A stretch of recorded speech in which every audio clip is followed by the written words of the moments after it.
Sophie Cunningham owned JC Sheldon from the same game that Marina Mabrey did the massive body slam into Caitlin Clark on. She still owns JC.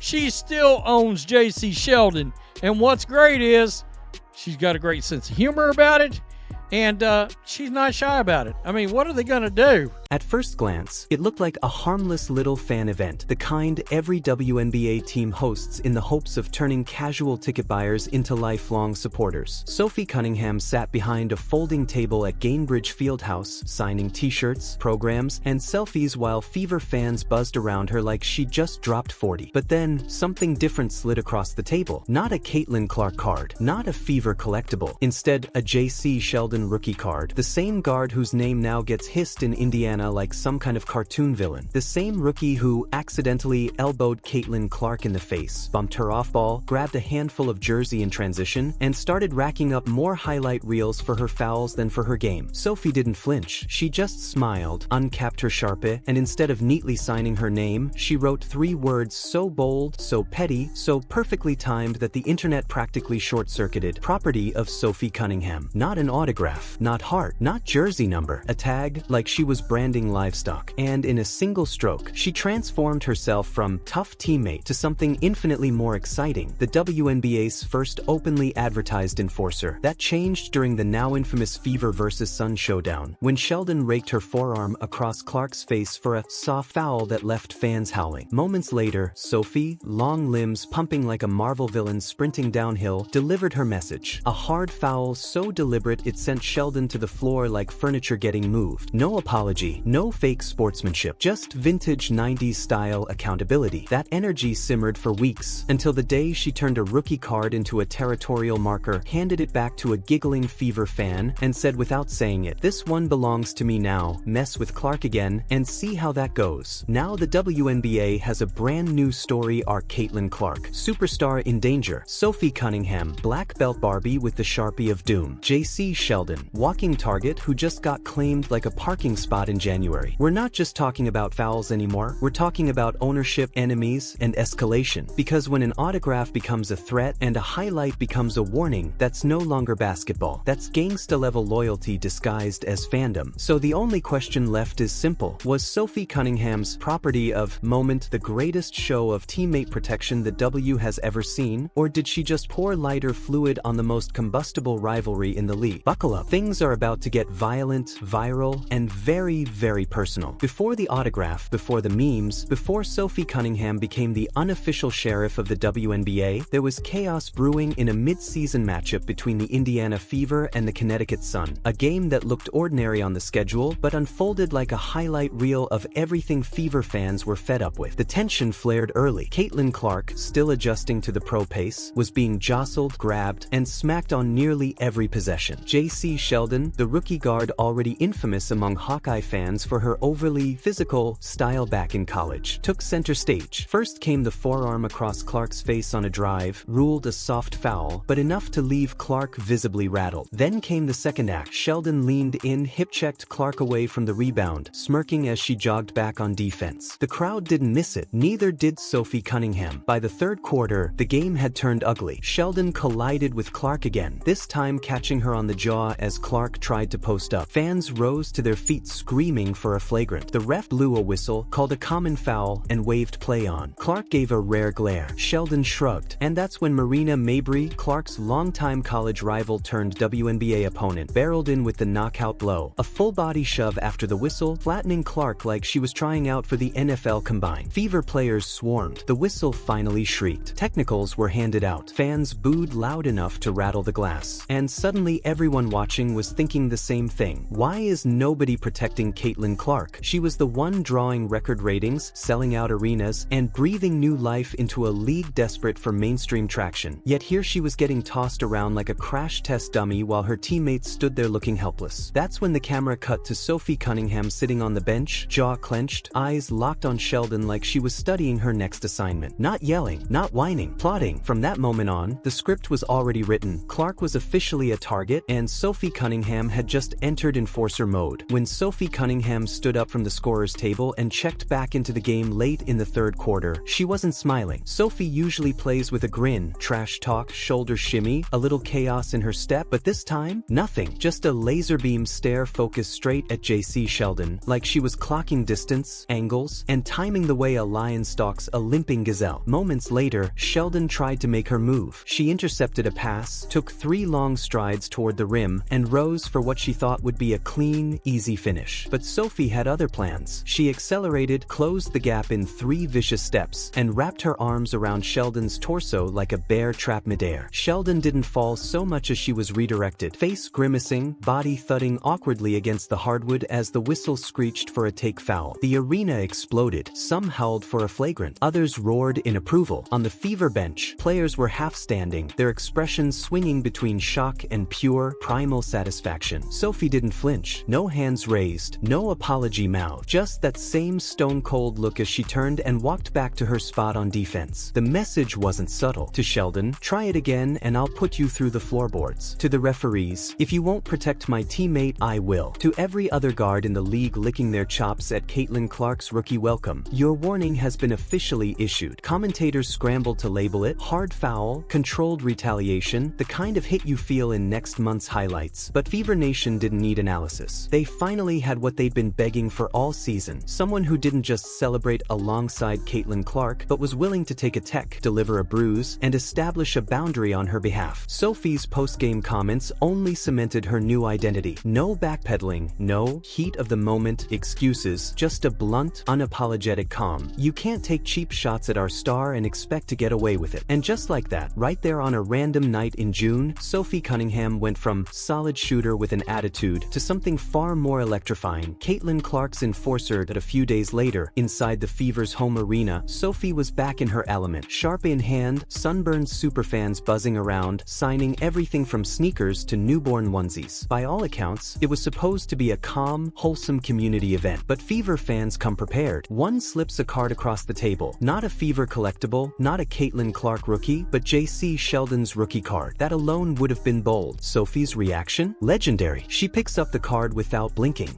and instead of her signature, jersey number, or catchphrase, she lowers the pen and writes across Sheldon's face in big, bold, blocky letters. But Lexi Hull, sitting beside her, collapses into giggles. The fans nearby burst like someone set off fireworks under the table. Sophie flips the card around for a photo op, grinning with just enough menace to light the internet on fire, because she knows exactly what she's doing. By nightfall, the clip is everywhere. The caption, Sophie Cunningham signs her OPS card, Opponent Protection Service, racks up 1 million views. Tweets roll in from NFL players, NBA vets, and barstool personalities. Half the internet is calling Sophie a gangster-level protector who put the whole league on notice. The other half, mostly rival fan bases, are calling her unhinged, dirty, and everything wrong with women's basketball. But in Indiana, she's instantly an icon. The message behind the ink was loud and unmistakable. JC Sheldon is now Sophie's business. You hit Clark, you go through her, and judging by that sharp flourish, she's more than happy to formalize the paperwork on live television. What nobody realized then was that this wasn't just a mic drop moment. It was the start of a full-blown storyline that would change the Fever's identity, ignite rivalries, and turn Sophie Cunningham from role player into one of the most talked about women in sports. Some thought it was just trash talk. Some saw it as a harmless joke. But for Fever fans, and anyone who's watched Caitlin Clark take elbows like free samples all season, that autograph was an emotional release years in the making. First, there's the Clark effect. She's not just another rookie, she's a cultural lightning rod. From the moment she stepped into the league, TV ratings doubled, ticket prices surged, and arenas sold out for the first time in years. She's pulling the WNBA into a new financial era, and paying for it with bruises. Guards grab her arms off the ball, veterans welcoming her with hip checks and shoulder shots that barely get whistled. The league loves what she brings, attention, revenue, headlines, but hasn't done much to protect her in return. Second, rival players aren't stupid. They figured out there's viral fame in knocking Clark off her pedestal. Take a shot at her, and suddenly you've got a meme, a trending clip, or a reputation as a physical competitor. That's where JC Sheldon landed, more notorious for the body blows she delivered than anything on the stat sheet. So when Sophie Cunningham stared the entire trend in the face and publicly tagged Sheldon like some kind of basketball bounty, fans felt it in their bones. This wasn't just defending a teammate, it was calling out the system. Sophie didn't ask asked the refs to fix it. She didn't wait for a league memo. She handled it herself the old way. Body on the court, ink on the card, line drawn in Sharpie. That's what hit people, unapologetic loyalty. Every sport has its enforcers. Draymond for Steph, Rodman for Jordan, Mahorn for Isaiah. But the WNBA hadn't really seen one stick her flag in the ground this blatantly until Sophie Cunningham dropped that signature. Suddenly, everyone understood Clark wasn't alone anymore, which meant the next player who tried to accidentally bump her would have to answer for it, not to the refs, not to Twitter, but to a 6-foot blonde who hits threes, throws bodies, and carries a permanent marker like it's a legal document. It would be easy to write Sophie Cunningham off as just a role player writing viral moments. But that's not what's happening here, and that's why her rise is hitting so differently. Ever since the All-Star break, Sophie hasn't just been loud, she's been lethal. She's drilling threes like she owns the arc, dropping 15, 18, even 20-point nights while everyone else on the Fever roster struggles to wake up offensively. When Indiana needed buckets against Phoenix, it wasn't Clark who rescued them, it was Cunningham, firing off three-pointers like warning shots, talking while she backpedaled, yanking momentum back with pure swagger. That's what separates her from the traditional goon role we've seen in men's sports. She's not just there to foul, flex, and sit. Sophie is a starter-level producer, the kind of player who can flip the direction of a game not just with a shove, but with a scoreboard takeover. One moment she's bodying a rival guard, the next she's splashing a transition three and letting the crowd drown in it. As her offensive numbers started climbing, so did her legend. The nickname Black Belt Barbie, a reference to her martial arts background and unapologetic femininity, stuck. Then came the merch jokes, tweets about property of Sophie Cunningham, t-shirts. Fans are begging the Fever shop to make sharp-assigned JC Sheldon cards part of the official store. And the best part? Sophie isn't backing down from any of it. No corporate cleanup, no carefully worded agent statements, just pure, consistent energy. Put a body on Clark and she'll put you on notice. Hit Clark again and she might just buy your rookie card in bulk and start a collection. She's not a stunt. She's not a mascot. She's a real hooper who just happens to wear the role of bodyguard like it was tailor-made, and that's exactly what makes her more dangerous. While Sophie's brand was exploding in real time, JC Sheldon's was, well, doing the opposite. Drafted number 5 overall in 2024, Sheldon came into the league with expectations of becoming a sparkplug scorer. Instead, she's become something far more unexpected, a meme villain. Fairly or unfairly, her name is no longer leading highlight reels. It's being whispered anytime Caitlin Clark hits the floor. That's the girl who keeps hitting Caitlin. That's the rookie Sophie had to handle. Not the kind of headline any young player wants, especially not one already bouncing from team to team like luggage on a delayed connection. And here's the harsh truth that Fever fans won't say quietly anymore. Sheldon wasn't exactly dropping 20 a night to justify the backlash. She was averaging spot minutes, low-impact buckets, and a growing reel of edgy fouls that had WNBA Twitter debating whether she was feisty or dirty. That's a dangerous line to walk in a league still fighting for visibility, where storylines often stick longer than stats. So when Sophie Cunningham slapped property of Sophie Cunningham across that rookie card, it didn't just dunk on Sheldon. It forever attached her to a moment she didn't ask for and can't escape. Fans now see her less as a rising guard and more as the woman who became internet evidence of why Clark needs protection. Sheldon's reputation, just or not, has turned radioactive. The worst part? This isn't over. Every time the Fever play the Mystics or the Sun or whoever Sheldon is suiting up for next, yes, she's already on team number 3 in under 18 months. Fans circle the date. Cameras zoom in. Commentators ask, will Sophie retaliate again? Will Sheldon try to get her revenge? The rivalry has become its subplot, and Sheldon has become its reluctant co-star. One autograph may have given Sophie a new brand, but it handed Sheldon a narrative it may take years and a whole lot of buckets to escape. On the surface, this all looks like one spicy rivalry, a body check, a meme-worthy autograph, a couple of viral clips. But step back and it's clear, Sophie Cunningham may have accidentally tapped into the single most valuable thing women's basketball has been starving for: characters. Every great sports league runs on conflict. Magic versus Bird, Knicks versus Heat, Mahorn versus anyone with a pulse. It's not just about the scoring, it's the stories. Fans don't just tune in for highlight reels. They tune in to see which player throws the first elbow, who claps back, and what happens when the refs aren't looking. Until now, the WNBA hasn't had many of those transparent, unapologetic villains and enforcers. Cunningham just changed that dynamic with a Sharpie. Suddenly, Indiana Fever games come with subplots. People want to know, is Sophie going to check someone tonight? Will Clark finally be protected or targeted again? Unreal real as it sounds, that's a reason to buy a ticket. It makes a Tuesday night in July feel like must-see television. That's not just good for the Fever, it's good for the league, especially as it fights for airtime and mainstream headlines against bigger, richer sports machines. And here's the secret sauce. Sophie backs it up on the court. She scores, she produces, she wins games with skill, not just scowls. That makes her an entirely different kind of star, one who can sell rivalry, personality, and basketball at a high level. If anything, her rise suggests a blueprint the entire WNBA needs more of. Let players be their full selves. Don't sand down the edges. Lean into the chaos, because fans clearly can't get enough of it. Which begs the question, was Sophie's savage little autograph moment just a fluke, or did it kickstart the league's next golden era of trash talk, physicality, and unforgettable storylines? In a league that's constantly fighting for respect, visibility, and authenticity, Sophie Cunningham just broke every unspoken rule in one swoop. She fought back, did it publicly, then branded her rival like a trophy. And instead of apologizing when critics came calling, she smirked and hit another three. That's why this autograph wasn't just a petty jab. It was a warning flare shot straight into the sky. One that says, Caitlin Clark isn't running this gauntlet alone anymore. You want to take a swing? You'd better expect one right back. To some fans, that's exactly the kind of loyalty women's basketball has needed. To others, Sophie's crossed a line and risks turning real, high-level competition into WWE-style theatrics. Either way, one truth is impossible to ignore. The moment she inked property of Sophie Cunningham, she didn't just claim JC Sheldon, she claimed this entire narrative. So now the real question isn't whether Sophie was out of pocket, it's what happens next time someone knocks Caitlin Clark to the floor. Because, love her or hate her, Sophie just made one thing crystal clear. The Fever might bend, but their enforcer never will. The most dangerous thing about this storyline is that it isn't finished. Not even close. JC Sheldon may be trying to stay quiet and play ball, but the internet never forgets, and the schedule doesn't either. Eventually, the Fever will see her again. Cameras will zoom in. Commentators will remind everyone of the foul, the retaliation, and the autograph heard round the league. Fans will be watching not just for jumpers and box scores, but for eye contact, shoulder bumps, and any sign that the tension is about to boil over again. Will Sheldon make a statement of her own? Will Sophie strike first? Will Clark finally get the same level of protection from the rest of her teammates that she gets from Cunningham? These aren't just basketball questions. These are storyline questions, and every great sport is built on stories that beg viewers to tune in again just to see what might happen. The sad truth is, Clark will get hit again. That's the reality of being the biggest target in the sport. But now it's not about whether she'll get fouled. It's about whether someone steps in, sends a message, and reminds the rest of the league that Indiana Fever basketball isn't a solo act anymore. When that rematch tips, popcorn will be sold, crowd mics will be turned up, and everyone